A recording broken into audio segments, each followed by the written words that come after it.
खबर जनपद बहराइच से है, जहां पर निपुण भारत मिशन के अंतर्गत शिक्षक संकुलों की क्षमता संवर्धन के उद्देश्य से जिला शिक्षा एवं प्रशिक्षण संस्थान पयागपुर के तत्वावधान में विकास खंड चित्तौरा के सभागार में आयोजित 3 दिवसीय शिक्षक संकुल कार्यशाला का मुख्य अतिथि जिलाधिकारी मोनिका रानी ने दीप प्रज्वलित कर शुभारंभ किया तथा मौजूद संकुल प्रभारियों को निपुण शपथ भी दिलाई। कार्यशाला के प्रथम दिन विकास खंड पयागपुर, विशेश्वरगंज, चित्तौरा, हुजूरपुर व तेजवापुर के शिक्षकों का निपुण विद्यालय बनाने के लिए क्षमता संवर्धन किया गया। कार्यशाला को संबोधित करते हुए जिलाधिकारी मोनिका रानी ने कहा कि आप सबके बीच आकर मुझे घर आने जैसा एहसास हो रहा है। डीएम ने कहा कि उन्होंने स्वयं सरकारी विद्यालयों के माध्यम से शिक्षा ग्रहण की है और उनका शुरुआती करियर भी शिक्षक के रूप में रहा है। डीएम ने कहा कि उन्होंने दिल्ली के शिक्षण संस्था में कमोबेश 0-6 वर्षों तक शिक्षण का कार्य किया है। डीएम ने कहा कि विद्यालय एक स्कूल नहीं बल्कि पूजा स्थल के समान है। इस स्थान की पवित्रता को बनाए रखें। विद्या के मंदिर को हमेशा साफ सुथरा रखें, इससे नकारात्मक ऊर्जा के स्थान पर बच्चों में पॉजिटिव एनर्जी का संचार होगा। डीएम ने कहा कि परिषदीय विद्यालयों के शिक्षकों के समक्ष एक अलग तरह की चुनौती है, क्योंकि देखने में यह आता है कि गरीब परिवार के बच्चे ही सरकारी स्कूलों में आते हैं। क्षमता संवर्धन कार्यशाला के माध्यम से आपको यह सिखाया जाएगा कि विद्यालय आने वाले बच्चों को आपके माध्यम से उच्च गुणवत्ता की शिक्षा दिलाई जाए, ताकि योग्यता के आधार पर परिषदीय विद्यालयों के बच्चे कॉन्वेंट स्कूलों के बच्चों से किसी मायनों में पीछे न रहे। डीएम ने कहा कि शिक्षक का कार्य मात्र शिक्षा देने तक ही सीमित नहीं है। एक शिक्षक कुम्हार की चाक और बच्चे उस पर रखी गीली मिट्टी के समान है। अब यह शिक्षक की जिम्मेदारी है कि वह गुरु और अभिभावक की भूमिका का निर्वहन करते हुए बच्चे के बौद्धिक विकास के साथ साथ उसके चरित्र का भी निर्माण करें। डीएम ने शिक्षकों का आह्वान किया कि आप अपने करियर को एक अवसर के रूप में लें। समाज में शिक्षकों का वह सम्मान है जो दूसरे करियर में शीर्ष पर बैठे लोगों को भी नसीब में नहीं है। डीएम मोनिका रानी ने शिक्षकों का आह्वान किया कि शिक्षा प्रदान करने में डिजिटल क्रांति का भरपूर उपयोग करें, ताकि कम समय में आप अधिक प्रभावी ढंग से बच्चों को ज्ञान दे सके और आप द्वारा दिया गया ज्ञान बच्चे की अस्थायी मेमोरी में सेव हो सके। डीएम ने शिक्षकों से कहा कि निजी क्षेत्र के विद्यालयों में दी जा रही शिक्षा पर भी आप निगाह रखें। अगर वहां पर कोई अच्छी चीज बच्चों को सिखाई जा रही है तो उसे नवाचार के रूप में अपने विद्यालय में भी लागू करें, लेकिन आपका एकमात्र उद्देश्य बच्चों को गुणवत्तापरक शिक्षा देना होना चाहिए।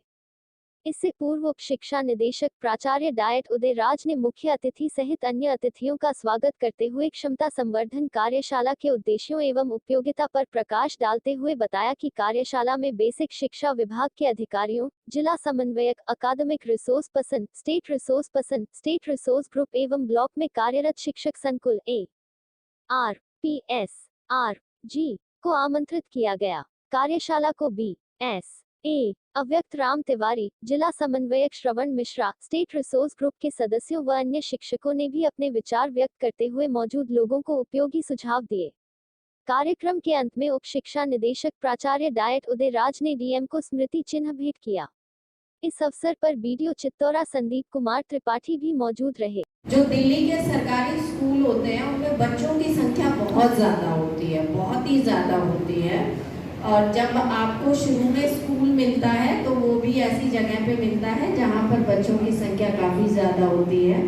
तो आपकी जितनी सारी चीज़ें हैं वो लगभग मुझे लगता है कि जो चीज़ें होती हैं, सुबह जल्दी जाना होता है और जो है चेकिंग होनी होती है, तब क्या रहता है माहौल, तो और मैं सारी चीज़ें पता है, मुझे लगता है कि कुछ पता है।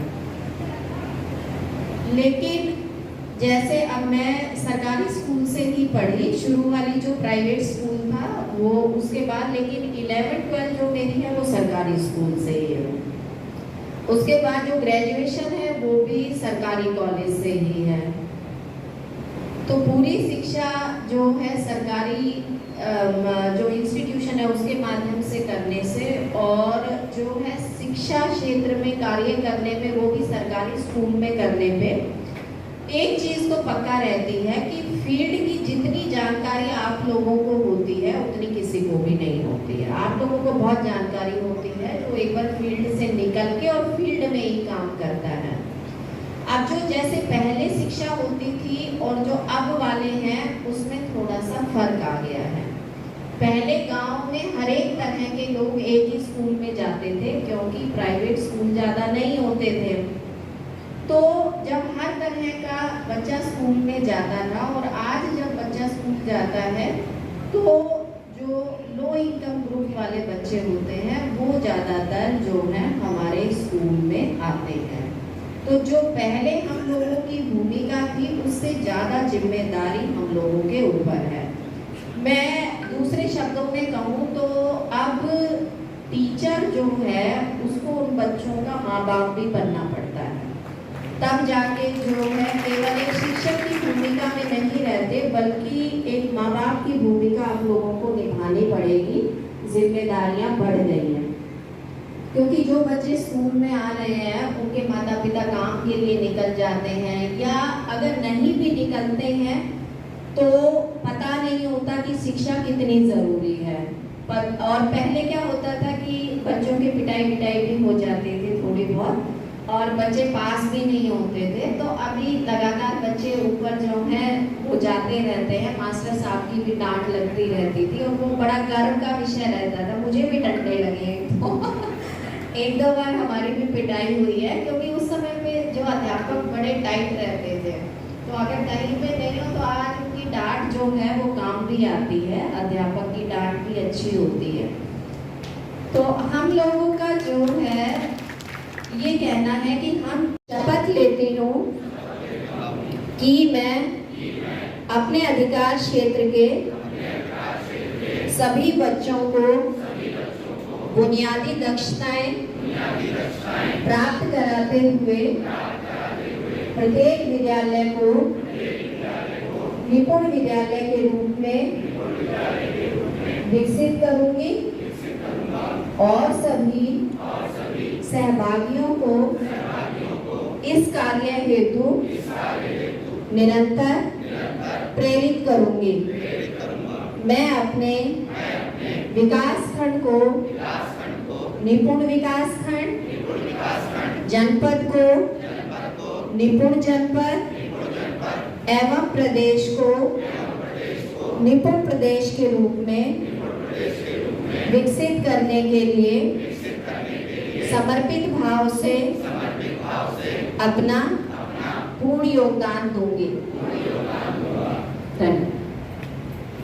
उसके माध्यम से मैंने वहाँ पे कार्य किया है। लगभग 6 साल का कार्य मेरा शिक्षा क्षेत्र में रहा है, और मैंने पीठासीन की भी ड्यूटी दी है। मैं पहले जो है वो टीजीटी सोशल साइंस थी। टीजीटी सोशल साइंस जो टीचर थी, तो मैं वापस जो है नहीं मिलेगा। तो आप अगर पीछे मुड़ के देखते हो, और पीछे मुड़ के देखने पे लगता है कि मैंने इस बच्चे को पढ़ाया था, आज ये इंजीनियर बन गया, और वो बच्चा ऐसा था जिसके माँ बाप की भी इतनी क्षमता नहीं थी कि वो उस पर ध्यान दे सके, तो मैंने उसको एज अपने बच्चों के तौर पे पढ़ाया। हो सकता है बच्चे आजकल जिस तरह का वो चल रहा है कि भूल जाते हैं, कई बार जब रफ्तार में होते हैं तो भूल जाते हैं, लेकिन मेरा भरोसा है कि जिस बच्चे के लिए आपने एज माँ बाप के रूप में काम किया होगा, एज शिक्षक के रूप में काम किया होगा, वो बच्चा अपने टीचर को नहीं भूलता है। और जो है हम लोग एक बहुत बड़ा कंट्रीब्यूशन समाज में दे सकते हैं, और टीचर्स की शक्तियाँ असीम है। एक जैसे कोई बीमार हुआ तो डॉक्टर की ज़रूरत उसे पड़ी क्षणिक, 3 दिन के लिए, 4 दिन के लिए, ठीक है। और अन्य विभाग में किसी ने बिल्डिंग बनाया, वो खराब होगी ही होगी, लेकिन टीचर ने जिस बच्चे को बना दिया वो जिंदगी भर खराब नहीं होता।